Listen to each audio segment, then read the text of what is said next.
Welcome to my YouTube channel Techgene. इस video में हम एनमैप के उन इंपॉर्टेंट कॉन्सेप्ट्स को डिस्कस करेंगे जो कल की यानी कि नेक्स्ट वीडियो के लिए बहुत इंपॉर्टेंट है। इनिशियली मैंने ये डिसाइड नहीं किया था कि मैं आज की वीडियो बनाऊंगा, मैंने यही डिसाइड किया था कि हम डायरेक्टली किस पर आएंगे, एनमैप की प्रैक्टिकल इंप्लीमेंटेशन पर आएंगे। बट वहां पर वो स्टूडेंट्स जो कि बिल्कुल बिगिनर हैं वो बहुत ज़्यादा स्ट्रगल करते हैं। उसका रीज़न ये है कि एनमैप की हर कमांड में और स्पेशली कमांड के बाद जो आउटपुट आना है, हर आउटपुट में हर कमांड में कोई ना कोई ऐसी टर्मिनोलॉजी, कोई ना कोई ऐसा कॉन्सेप्ट यूज हो रहा है जिसके बारे में आपने बिल्कुल भी कभी नहीं पढ़ा होगा। तो इस वजह से अगर मैं एक ही वीडियो में ये सब कुछ एक्सप्लेन करता कि मैं कमांड के अंदर भी जो चीज़ आ रही है वो भी एक्सप्लेन करता, फिर जो आउटपुट में हमारे पास बेसिकली आ रही हैं चीज़ें वहां पे भी मैं टर्मिनोलॉजीज को एक्सप्लेन करता और कॉन्सेप्ट को काफ़ी एक्सप्लेन करने में टाइम लगाता, तो हमारी वीडियो भी काफ़ी लेंदी हो जाती और आपको इतना मज़ा भी नहीं आता कि हम बेसिकली इतनी सारी चीज़ों को मिक्सअप करके चल रहे होते। तो मैंने क्या करा, आपकी आसानी के लिए, अपनी आसानी के लिए, सबकी आसानी के लिए मैंने यहाँ पे इस कॉन्सेप्ट को दो वीडियोस में डिवाइड कर दिया। आज की वीडियो में हम एनमैप के उन सारे इंपॉर्टेंट कॉन्सेप्ट्स को, टर्मिनोलॉजीज को डिस्कस करेंगे जो बेसिकली कल हम प्रैक्टिकल इंप्लीमेंटेशन में देख रहे होंगे। हम जब एनमैप की कमांड्स रन कर रहे होंगे तब भी हम उन कॉन्सेप्ट्स को डिस्कस कर रहे होंगे, उन टर्मिनोलॉजीज को डिस्कस कर रहे होंगे, और जब हमारे पर रिजल्ट आता है तब भी वो टर्मिनोलॉजीज, वो कॉन्सेप्ट वहां पर यूज हो रहे होंगे। तो नेक्स्ट वीडियो हमारी लेंदी ना हो, कॉम्प्लिकेटेड ना हो, उसको ईजी बनाने के लिए मैंने आज की वीडियो आपके लिए बना दी है। ये डेडिकेटेड वीडियो रहने वाली है जिसमें हम एनमैप को डिस्कस करेंगे, एनमैप के उन कॉन्सेप्ट्स को, उन टर्मिनोलॉजीज को डिस्कस करेंगे जो प्रैक्टिकल इंप्लीमेंटेशन में बहुत ज्यादा यूज हो रही होती हैं। वो सारे कॉन्सेप्ट्स आपके इस वीडियो में क्लियर हो जाएंगे। तो फिर जब नेक्स्ट वीडियो में यानी कि कल की वीडियो में जब हम एनमैप की प्रैक्टिकल इंप्लीमेंटेशन करेंगे तो आपको बड़ा मजा आएगा, क्योंकि आपको सारी टर्मिनोलॉजी, सारे कॉन्सेप्ट्स पहले से ही क्लियर होंगे, आपका वहां पे रिवीजन भी हो जाएगा और आपको मजा भी आएगा एनमैप को यूज करने में, क्योंकि ये बहुत मजे का टूल है और इसको हम बहुत अच्छे से डिस्कस करने वाले हैं। ठीक है, तो इस वीडियो में कोर कॉन्सेप्ट्स को डिस्कस करेंगे, नेक्स्ट वीडियो में प्रैक्टिकल इंप्लीमेंटेशन पर बात करेंगे। अगर आप लोगों ने अभी तक इस प्लेलिस्ट को एक्सेस नहीं किया तो भाई जल्दी से इस प्लेलिस्ट को एक्सेस करो, ज्यादा से ज्यादा शेयर करो, क्योंकि यहां पर आपको साइबर सिक्योरिटी एक्सपर्ट बनाया जा रहा है। ठीक है, तो इस प्लेलिस्ट को जरूर एक्सेस करो और ज्यादा से ज्यादा शेयर करो। सबसे पहले हम बात करेंगे कि ये एनमैप आखिर है क्या। एनमैप की फुल फॉर्म है नेटवर्क मैपर। ये एक कमांड लाइन टूल है। अब कमांड लाइन टूल कौन से होते हैं? कुछ टूल्स होते हैं हमारे GUI टूल्स जो बेसिकली ग्राफिकल यूजर इंटरफेस होते हैं कि हम बटन्स पे क्लिक करके उनको बड़े मजे से यूज कर लेते हैं, और कुछ होते हैं कमांड लाइन टूल जिसको हम बेसिकली टर्मिनल पे रहते हुए कमांड्स का यूज करते हुए यूज करते हैं। ठीक है, तो एनमैप जो कि नेटवर्क मैपर है ये बेसिकली एक कमांड लाइन टूल है। ठीक है भाई, कमांड लाइन टूल है, लेकिन इसका यूज क्यों करते हैं? ये टूल बेसिकली यूज होता है नेटवर्क को स्कैन करने के लिए। ये बताता है कि कौन सी डिवाइसेस आपके नेटवर्क पर ऑनलाइन है, कौन सी पोर्ट्स ओपन है, पोर्ट्स की सारी डिटेल ये आपको बता देता है, कौन सी सर्विसेज उस नेटवर्क के ऊपर चल रही है, वर्जन डिटेक्शन के लिए, OS फिंगरप्रिंटिंग के लिए कि कौन सा बेसिकली OS वहां पे यूज हो रहा है। इसके साथ साथ स्क्रिप्ट्स को आप चेक कर सकते हो। ये जो बेसिकली मैंने NSE लिखा हुआ है, ये NSE क्या होता है? Nmap scripting engine. ये एनमैप के अंदर छोटे स्क्रिप्ट्स रन करके वल्नरेबिलिटीज को चेक करने के लिए यूज होता है। मतलब हम एनमैप का यूज करते हुए ये सारे काम कर सकते हैं। हम अपने नेटवर्क को स्कैन कर सकते हैं, हमें पता चल जाएगा वहां पे OS फिंगरप्रिंटिंग के बारे में, हमें services, version detection, port scanning, script check करना, हर चीज हम स्कैन कर सकते हैं सिर्फ इस एक टूल का यूज करते हुए। तो आपको खुद आइडिया हो चुका है कि ये कितना पावरफुल टूल है, कितना डिमांडिंग टूल है, और एथिकल हैकिंग का भाई ये बहुत इंपॉर्टेंट टूल है।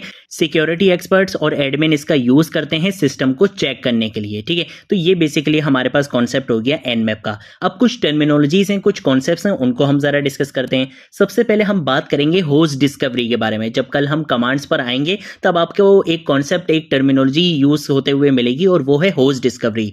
होस्ट डिस्कवरी का मतलब क्या होता है?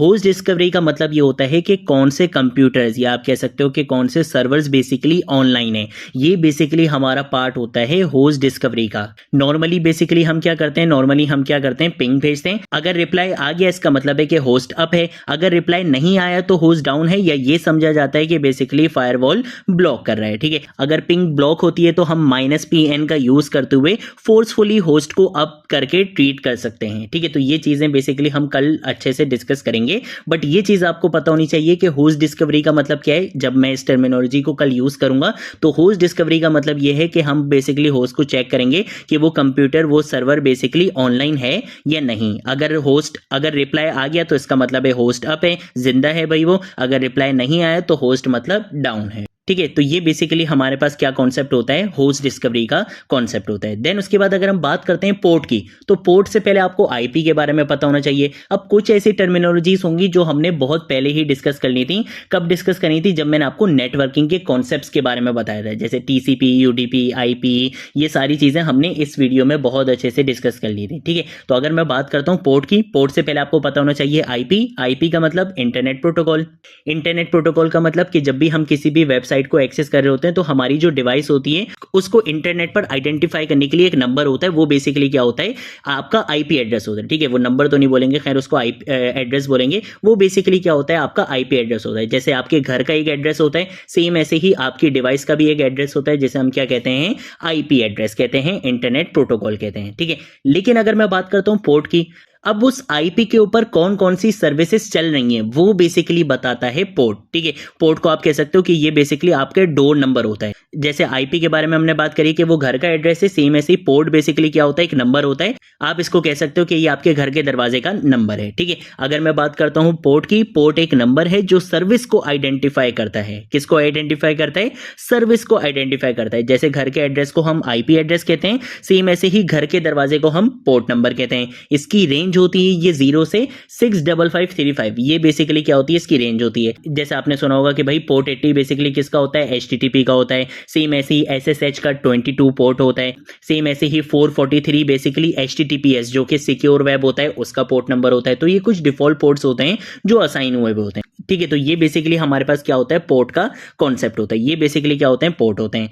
अब अगर उसके बाद अगर मैं बात करता हूं ओपन, क्लोज्ड और फिल्टर की, जब कल हम nmap का यूज करते हुए पोर्ट स्कैनिंग करेंगे तो हमारे पास कुछ इस तरीके का रिजल्ट आ सकता है, जिसमें हमें ओपन भी मिल सकता है, क्लोज भी मिल सकता है और फिल्टर भी मिल सकता है। अब जरा इसको डिस्कस कर लेते हैं कि ये क्या है। ओपन का मतलब है कि पोर्ट पर सर्विस चल रही है, यानी कि कनेक्शन यहां पर अलाउ है। ओपन का मतलब क्या है कि पोर्ट पर सर्विस चल रही है, कनेक्शन यहाँ पे क्या है, अलाउ है। लेकिन अगर मैं बात करता हूं क्लोज की, पोर्ट यहाँ पे रीचेबल होती है लेकिन कोई सर्विस चल नहीं रही होती है। ठीक है, तो ये बेसिकली एक बहुत यूजफुल इंफॉर्मेशन होती है कि भाई पोर्ट तो रीचेबल है, आप पोर्ट को एक्सेस कर सकते हो, मतलब दरवाजे तक आप जा सकते हो, लेकिन आपको ये नहीं पता कि इस दरवाजे को खोलेंगे तो अंदर कौन सा रूम है, ये चीज आपको नहीं पता। तो ये बेसिकली क्या होता है, हमारे पास क्लोज्ड होता है। देन उसके बाद एक और रिजल्ट भी हमारे पास किसी भी पोर्ट नंबर पे आ सकता है और वो आ सकता है फिल्टर का। अब ये फिल्टर का मतलब क्या होता है, अगर आपके पास ओपन और क्लोज का पता नहीं चल रहा होगा, इसका मतलब है कि फायरवॉल या सिक्योरिटी ने उसको बेसिकली ब्लॉक कर दिया होगा, तो आपको पता नहीं चल पाएगा कि वो पोर्ट ओपन है या क्लोज है। तो वो बेसिकली आपको रिजल्ट दिखाता है किस फॉर्म में, फिल्टर के फॉर्म में, कि भाई हमें पता नहीं चल पाया कि ये पोर्ट ओपन है या क्लोज है। ठीक है, तो ये रिजल्ट बेसिकली कल आएंगे जब हम nmap का यूज करते हुए पोर्ट स्कैनिंग कर रहे होंगे। देन उसके बाद अगर मैं बात करता हूं टीसीपी यूडीपी की, इसको हमने बहुत अच्छे से डिस्कस किया था जब हमने नेटवर्किंग कॉन्सेप्ट्स को यहां पे डिस्कस किया था, बट दोबारा से भी डिस्कस कर लेते हैं। टीसीपी यानी कि ट्रांसमिशन कंट्रोल प्रोटोकॉल, यूडीपी यानी कि यूजर डेटाग्राम प्रोटोकॉल। अगर मैं बात करता हूं टीसीपी की, इसमें कंप्लीट हैंडशेक किया जाता है, कनेक्शन रिलायबल होता है, यहाँ पे पूरा कनेक्शन बनाया जाता है और सिक्योरली बेसिकली सेफली आपके डेटा को ट्रांसफर किया जाता है। ठीक है, ये काम हो रहा होता है टीसीपी के अंदर। ये कनेक्शन ओरिएंटेड होता है, मतलब पहले कंप्लीट हैंडशेक किया जाता है और उसके बाद जब एक रिलायबल हैंडशेक हो जाता है देन उसके बाद आपके डेटा को ट्रांसफर किया जाता है। जैसे SSH हो गया, HTTP हो गया, ये बेसिकली टीसीपी की क्या है, एग्जाम्पल है। अगर मैं बात करता हूं यूडीपी की, इसका मतलब यूजर डेटाग्राम प्रोटोकॉल, ये फास्ट तो होता है लेकिन बिना कनेक्शन के काम करता है, यानी कि यहां पे हैंडशेक नहीं होता, यहां पे सिर्फ डेटा को क्या किया जाता है, सेंड किया जाता है। जैसे आपने बेसिकली लाइव स्ट्रीमिंग देखी होगी, वहां पे सिर्फ डेटा को क्या किया जा रहा होता है, सेंड किया जा रहा होता है। ये मैटर नहीं करता कि वो वहां पे एक्सेप्ट हो रहा है या वहां पे पैकेट लॉस हो रहा है, ये चीज यहां पे मैटर नहीं करती। इसलिए ये फास्ट होता है लेकिन ये रिलायबल नहीं होता। उसका रीजन क्या है कि यहां पे हैंडशेक नहीं हो रहा था, कनेक्शन ओरिएंटेड ये नहीं होता है। ठीक है, तो nmap बेसिकली टीसीपी यूडीपी को दोनों को बेसिकली डिफरेंटली क्या करता है, हैंडल करता है, जिसको हम कल बहुत अच्छे से डिस्कस भी करेंगे। उसका रीजन क्या है कि दोनों का जो प्रोटोकॉल बिहेवियर है वो क्या है, चेंज है। ठीक है, अगर हम बात करते हैं टीसीपी की वो कनेक्शन ओरिएंटेड है, अगर हम बात करते हैं यूडीपी की तो वो कनेक्शन लेस है। तो दोनों का जब बेसिकली प्रोटोकॉल बिहेवियर चेंज है तो nmap दोनों को बेसिकली क्या करता है, डिफरेंटली ट्रीट करता है। ठीक है, तो वो चीज हम कल बहुत अच्छे से डिस्कस करेंगे।